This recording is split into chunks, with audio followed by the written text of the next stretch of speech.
Antes de comenzar nuestro podcast, queremos que escuchen unas entrevistas que se le hizo a un estudiante y un comerciante sobre el tema que desarrollaremos el día de hoy, los asesinos seriales. Sin embargo, es importante saber la información general que se tiene para poder abordarlo con un poco más de profundidad y que no exista desinformación. Sin más por agregar, vamos con las entrevistas. La primera es, ¿qué es un asesino serial para usted? Bueno, para mí un asesino serial es aquel que comete varios crímenes en serie a lo largo de un tiempo sin algún tipo de remordimiento. Ok, la segunda pregunta sería, ¿cuál es la diferencia entre un psicópata y un sociópata? Un sociópata es aquel que tuvo una crianza negligente y por lo tanto no puede desarrollar una personalidad más allá de la niñez, aparte de que tiene un rechazo hacia la sociedad. Y un psicópata es aquel que es un narcisista, no tiene empatía por el sentir de los demás o el sufrimiento, es más inteligente y puede relacionarse con la sociedad. Y bueno, por último sería, ¿qué es lo que orilla a un asesino a cometer crímenes? Bueno, podría ser traumas, problemas mentales o algún problema que detone su emoción. ¿Qué crees que sea un asesino serial? Bueno, es aquella persona que comete asesinatos de forma continua y quienes no han sido detenidos, tal vez. Ahora, ¿qué es lo que harías si conocieras a un asesino serial? La verdad, varias opciones. Buscaría refugio tal vez en alguna parte o buscaría apoyo de las autoridades, supongo. Ok, ya casi para terminar, lo que sigue es sobre qué lleva a un asesino serial a cometer los crímenes. Bueno, esto puede llevar desde traumas de la infancia, desde recuerdos que lo perturben, hasta desórdenes mentales, llamémoslo, de ese estilo. Okay. Hola a todos, mi nombre es Gabriel Vargas y me acompaña mi amiga Luis Larisa, y esto es un podcast promedio para estudiantes promedio. Nos encontramos grabando nuestro programa desde la biblioteca del CCH Naucalpan, por si gustan venir a estas hermosas instalaciones. Sin embargo, el día de hoy no vamos a hablar de la biblioteca. El tema que realmente nos interesa en estos momentos trata de responder una de las muchas preguntas que generan polémica en la sociedad. Esta pregunta es la siguiente: ¿la sociedad provoca que una persona se convierta en asesino serial o es a causa de su genética? Más que nada, los asesinos seriales son un fenómeno que llama la atención para algunas personas, como los estudiantes. Sin embargo, como se pudo apreciar en las entrevistas que se pusieron al principio, no se conoce muy bien el tema. Agregando a lo que tú dices, el tema de los asesinos seriales es muy delicado y complejo. No es algo que se deba tomar a la ligera, pero creemos que es importante abordarlo de manera responsable, ya que se busca que nuestro público, o sea ustedes, generen conciencia sobre lo que la sociedad y la genética puede generar en un ser humano. En otras palabras, este podcast dará información que puede ser necesaria para conocer los orígenes de los asesinos seriales y también lo que podemos hacer para no contribuir a su formación. Asimismo, es muy importante mencionar que en este programa no se glorificarán ni se justificarán los crímenes que se cometen. Como tal, nuestro objetivo es dar a conocer los factores sociales, psicológicos y biológicos que influyen en que se opte por un comportamiento criminal, y así poder hablar sobre cómo podemos prevenir futuros actos de violencia. Por último, queremos enfatizar que la información brindada es con una finalidad educativa únicamente. Muy bien, Mish. De hecho, es importante dejar en claro que este podcast no es apto para todas las audiencias. Solo deberán seguir escuchándonos las personas interesadas en el tema. Dicho esto, les agradecemos muchísimo por sintonizarnos y esperemos que disfruten de este programa. Ahora sí, comencemos hablando acerca de lo que es un asesino serial, ya que a pesar de que se tiene una noción de lo que es como se vio en las entrevistas, no se tiene una definición exacta. Precisamente eso, Gabriel. Muchas veces piensan que un asesino serial es aquel que solo mata, pero realmente se le considera con este término aquel que mata a más de 3 personas de forma sucesiva y con un patrón en específico. Pero lo más relevante aquí es que el sujeto padece sí o sí 2 trastornos que lo hace cometer sus crímenes, denominándolo como psicópata o sociópata, dependiendo de sus orígenes, obviamente. Es interesante conocer esto porque de alguna manera te ayuda a comprender la mente del asesino, y pues, explicando bien los trastornos, tiene como diferencia el que los sociópatas sí que tienen cierto grado de empatía, llevándolo a tener de alguna manera conexión emocional con alguna persona en concreto, ya sea un familiar o un amigo. Y por otro lado, los psicópatas son incapaces de empatizar, de formar lazos con alguien, por lo que yo considero que hay que tenerle más miedo a un psicópata que a un sociópata. Pero ¿qué es lo que provoca que una persona obtenga sus trastornos? Esto que acabas de comentar es importante, ya que existen 2 tipos de asesinos seriales. Sin embargo, existen algunas características que la mayoría comparten, ¿o no, Nish? Sí, de hecho mencioné algunos que pueden ser de manera bastante general. Esto porque regularmente los asesinos seriales suelen ser hombres, de origen humilde y con bajos niveles de educación moral. Además, la gran mayoría suelen tener historias de abuso sexual o emocional en su infancia. Esto, la verdad, puede contribuir demasiado en el desarrollo de la personalidad antisocial y violenta.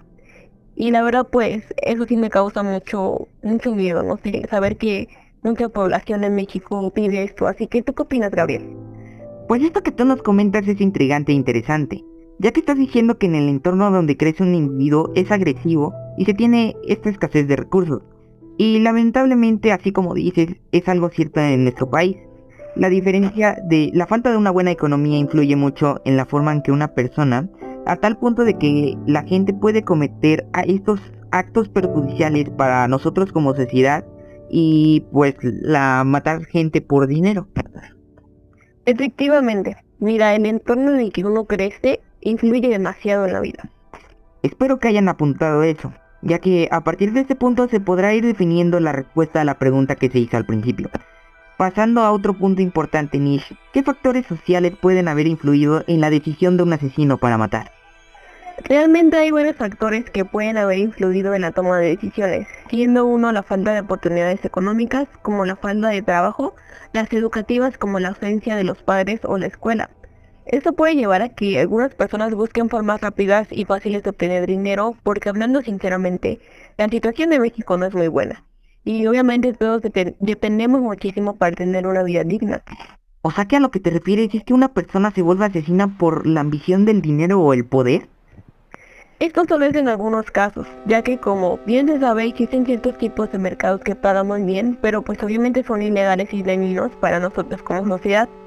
Déjate explico esto, pues algunos asesinos se dedican al tráfico de órganos y pues para ello extraen estos productos, por así llamarlo, de los cadáveres de sus víctimas. En esa parte tienes razón. No sé si te ha pasado, pero a uno como persona en ocasiones le gana más la ambición del dinero, y con tal de conseguir más, sí es capaz de hacer lo que sea. Sí me ha pasado, pero ¿sabes algo? Esto se debe a que la cultura que hemos tenido durante mucho tiempo, todos dependemos del dinero y las personas, más desafortunadamente, se desesperan y quieren obtenerlo de la manera más fácil. Ahora que tocaste ese tema de la cultura, es importante saber que aquí en México ese factor tiene su lado tétrico. Así es, desgraciadamente vivimos en un país que tiene una cultura violenta y alimentada por la delincuencia organizada, además de la corrupción. Es muy probable que esto haya influido en la percepción de algunos individuos de que la violencia es una forma legítima de resolver conflictos. Por lo tanto, las personas deciden asesinar a aquellos individuos con los que tengan problemas para terminar simplemente con ellos. Pues básicamente están buscando una salida fácil para esto. Algunos de los asesinos seriales matan a sus contrincantes por el poder y su ego, pero entonces, Nish, los dos factores que principalmente influyen para que una persona con trastornos mentales se convierta en un asesino es su situación económica y los problemas que tenga con sus semejantes. Exacto. Como ya te dije, X casos son así. Algunos no tuvieron este tipo de problemas, pero esto ya lo iremos hablando después. Esto resulta muy injusto, ya que la sociedad es la que más influencia tiene para que existan estos factores, basándose en el poder económico y el egoísmo propio. Las personas que se encuentran en situaciones graves no perciben de la misma manera que nosotros dichas situaciones, y en ocasiones recurren a medidas drásticas para satisfacer sus necesidades económicas y de ego. En efecto, las personas en su desesperación por una solución no perciben el mundo como nosotros, porque por ejemplo, si una persona sana puede tener diferentes percepciones de una situación, ahora imagínate ellos que lo tendrán de una forma más abstracta y diferente, lo cual puede ser algo muy grave. Te agradezco la información que nos acabas de brindar. Tocando este tema de que la sociedad influye en estos factores, ¿cómo crees que los medios de comunicación y la cultura popular pueden influir de igual manera? Sin duda alguna, la influencia de los medios de comunicación y la cultura popular que hay en la sociedad mexicana también ha sido un factor a considerar. Esto porque la violencia es una temática muy presente en la televisión, en cine e incluso en los videojuegos. Pues de alguna manera pudo haber considerado a la idea de la violencia como una resolución de problemas. Además, algunos asesinos seriales han mencionado la influencia de ciertas películas o programas de televisión en su toma de decisiones. Y esto lo he confirmado porque lo han dicho en algunas entrevistas que les han realizado. Pero por otro lado, estas investigaciones que hemos hecho han mostrado que la madre es quien más influye en la construcción de la motivación criminal y sobre todo está asociada a los trastornos de conducta sexual.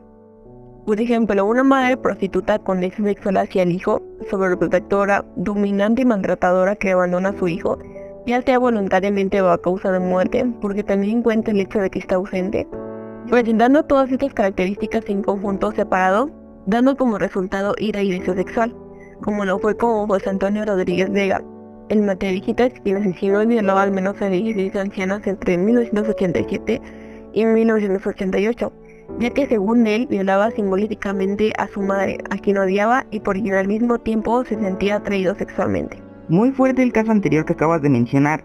De hecho me causa escalofríos escucharlo y saber que existen otros casos semejantes, como el del estrangulador de Tacuba, quien asesinó a varias mujeres en la década de 1980 y fue capturado en 1990. Lo verdaderamente impactante de este caso es que Cárdenas Hernández, el nombre del estrangulador de Tacuba, provenía de una familia acomodada y aparentemente tenía todo lo que se necesitaba en la vida. Sin embargo, se sabe que su madre era muy controladora y abusiva, lo que influyó en su comportamiento. Es cierto, además de estos casos deben de saber que hay muchísimos otros casos de asesinos seriales en México, que han sido estudiados por psicólogos y criminólogos para intentar comprender qué fue lo que nos llevó a cometer estos crímenes. Por todo lo que hemos hablado a lo largo de este podcast, que los asesinos seriales son una causa de la sociedad, encontramos que muchos científicos neurólogos reconocen y toman en cuenta la genética como factor importante en el desarrollo de la violencia extrema en los asesinos seriales. Según ellos, estas personas sufren problemas con el control de sus impulsos, la percepción de su entorno y la forma de pensar, y la relación que tienen con sus iguales, ocasionándoles a veces problemas tanto individuales como sociales, conduciéndolos a cometer estos delitos de manera consciente y dominarse como psicópatas. Eso quiere decir que los sujetos saben que están haciendo mal, pero a pesar de eso, ellos no se detienen, hasta el punto de que estas acciones se vuelven necesarias e incontrolables. Eso quiere decir que los sujetos saben que están haciendo mal, pero a pesar de eso, ellos no se detienen, hasta el punto de que estas acciones se vuelven necesarias e incontrolables. Esas observaciones han llevado a realizar investigaciones de las cuales han derivado algunas teorías que conectan la violencia con anormalidades genéticas como mutaciones en el genoma, hasta factores hereditarios de padres a hijos. En sí, en factores neurológicos podemos encontrar la teoría de Quay. Este se refiere a la psicopatía como una conducta que busca una estimulación, porque la búsqueda de sensaciones es un distintivo de la personalidad que presenta una necesidad de tener experiencias distintas y sensaciones complejas. Además, también se destaca la presencia de un deseo de riesgo físico y social por el simple hecho de disfrutar de esas experiencias. Sabes, a mí me encanta analizar este tema desde diferentes perspectivas. Por eso en el campo de la bioquímica también podemos encontrar algunas teorías como la deficiencia de la producción de serotonina, el cual es un tranquilizante que mitiga la angustia y puede influir en el exceso de violencia mostrado por asesinos seriales, ya que no muestran compasión o arrepentimiento. Igual a mí me encanta saber que la concentración de testosterona es una causa en los hombres. También se ha comprobado a través de varias investigaciones hechas a lo largo de años que aproximadamente el 50% de los asesinos seriales tienen antecedentes de enfermedades mentales como la esquizofrenia. Además, el 30% son hijos de padres criminales y el 20% hace uso o abuso de drogas psicotrópicas como el alcohol o las drogas. Los psicópatas no sienten miedo y ansiedad, ya que su sistema nervioso es distinto y por lo tanto no tienen autocontrol de sus actos. Parece que este tema solo deben importarle a los medios de comunicación, pero de igual forma es más para la sociedad, para tomar acciones necesarias para sobrellevar estos problemas y en cierta parte se disminuya. Así como tú dices, es importante abordar este problema desde varias perspectivas. En primer lugar, es necesario mejorar las oportunidades económicas y educativas para los sectores más vulnerables de la sociedad, para que las personas que tengan otras alternativas para mejorar su calidad de vida y no lleven a las personas a atentar contra la integridad de los demás. Y por otro lado, la atención a la salud mental y la prevención del abuso y la violencia pueden ayudar muchísimo a prevenir que los niños y jóvenes experimenten traumas que los lleven a la criminalidad. Por todo lo que hemos hablado anteriormente, podemos concluir que un asesino serial puede generarse dependiendo del individuo. Pueden ser factores genéticos o sociales, porque en sí también hay factores biológicos de nacimiento juegan un rol importante en los sujetos. Pongamos un ejemplo. Cuando nacen por predisposición genética es cuando al individuo se le denominará psicópata, pero cuando tiene circunstancias como una educación, un pasado, un entorno y sus creencias, tal vez lo puedan convertir en un sociópata. Exacto, eso es a lo que podemos concluir y pues la verdad que increíble el tema de hoy y esperemos que todos se hayan entretenido y asimismo haber ayudado a proporcionar mayor información para la comprensión de este tema. Porque la verdad es muy complejo y asimismo también haber estimulado la reflexión de cómo abordar los temas sociales, más que nada para no contribuir a la formación de un asesino. Gracias por acompañarnos en esta transmisión. Hasta la próxima. Esto fue un podcast promedio Para asesinos promedio.